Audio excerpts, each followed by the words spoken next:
Guys, what's going on? It's Savis Romo back again with your daily dose for interactive sports talk radio.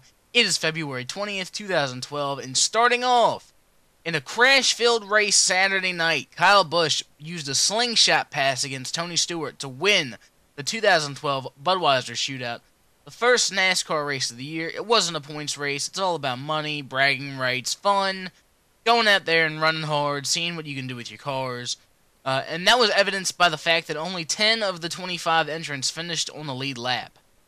There were two big accidents. I believe that only 12 of the 25 cars actually finished the race running, and 13 were taken out by the two wrecks, between the two wrecks. It was a pretty fun race to watch. The crashes were definitely cool and something that we haven't seen in a while from a restrictor plate race. But other than that, it makes me look forward to the Daytona 500 again. The tandem racing was fun for a year. It was cool while it lasted. And honestly, if NASCAR wanted to, in a sense, rotate the packages, 1 year we have tandem racing, 1 year we have pack racing, I would be okay with that because it's fun in a sense. It's fun for a while. Or even like at the 500 we want to do pack racing, and at the Coke Zero 400 in July we want to do tandem racing. Either way, I like both styles of racing. Just so happens that the majority likes one of them more than I do. Either way, moving forward, Carl Edwards has won the pole for the Daytona 500. His teammate Greg Biffle qualified second. This is the 7th time that two Fords have swept the front row for the Daytona 500. The rest of the field will be established Thursday after both of the Gatorade Dual 150 races. So look for those. And it's pretty interesting the way that they set the field for the Daytona 500. You have qualifying for the first two spots, and then races to determine where people are going to start in the other race. You have two races to determine where people are going to start in the big race. Kind of like how they do with like dirt track racing. You have Heat A, Heat B, and then, where you finish in those heats put you in the main event, or in the main race, There's a word for it that I can't think of because I haven't been to a dirt race in a while. A long time, actually, 2 or 3 years. But you guys know what I'm saying. Pretty cool. I like that. It doesn't work for all tracks because it takes a while to do that. They don't always have the time with, say a Chicagoland Speedway that they do with a Daytona Super Speedway. They don't have the same amount of time to do all that. But moving forward from NASCAR, spent a lot of time talking about that. Kevin Durant dropped 51 points, and Russell Westbrook dropped 40 alongside of him. Calm down, Mach. Russell Westbrook dropped 40 alongside of him as Serge Ibaka went for the triple-double. He had 14 points, 15 boards, and 11 blocks. 11 blocks. He rejected 11 balls away from the hoop. Pretty interesting game. Pretty exciting. The Thunder did eventually beat the Nuggets in overtime. It was 124 to...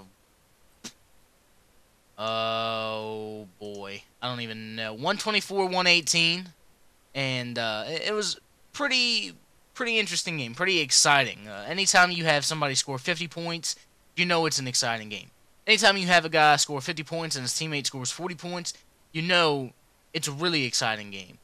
Anytime there's someone who goes for 50 points, 40 points, and a triple-double, that makes the game even more exciting. You don't even know. Watching that, it's fun to watch, honestly. It's very cool, very fun to watch because you eventually lose count of how many times these guys have scored or blocked shots, and you're just like, whoa, that's a lot. That's crazy. Like, I can't count that high. Like, I don't have that many fingers or toes.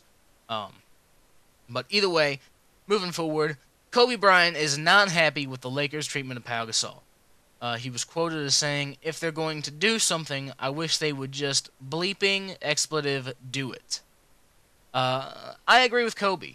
He went on to say something along the lines of, how would you feel if you woke up and went to work every day and you didn't know if you were going to be there the next day or if your head was on the chopping block and ready to be cut off?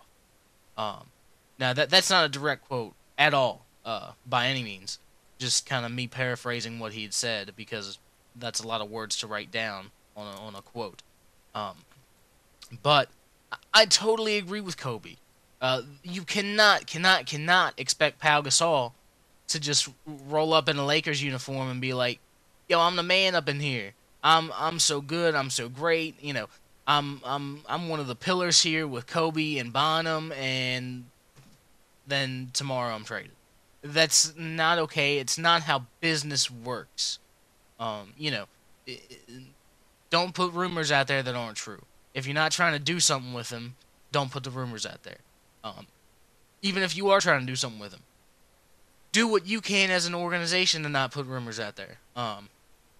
It bothers me the way that players are mistreated in a sense with this. And it's happening more and more nowadays. Players can't go out there and play and focus, or at least not most of them can go out there and play and focus when they're worried about, being there tomorrow. A lot of the players that I see right now enjoy where they're playing, except for Dwight Howard, who will be a Laker next year. That's beside the point. Um, Most players that I see right now enjoy where they are playing, and you cannot give them the uncertainty of whether they're going to be there or not tomorrow and expect them to play and produce and win for you. Either way, that's all I have today. This has been the longest episode of the Daily Dose, administered by me, the one and only Savis Romo. Follow me on Twitter at save_us_Romo. Follow IST Radio on Twitter at IST Radio. Hope you guys liked the new haircut. Hope you guys liked today's episode. Y'all take it easy and have a great day. I'll be back tomorrow.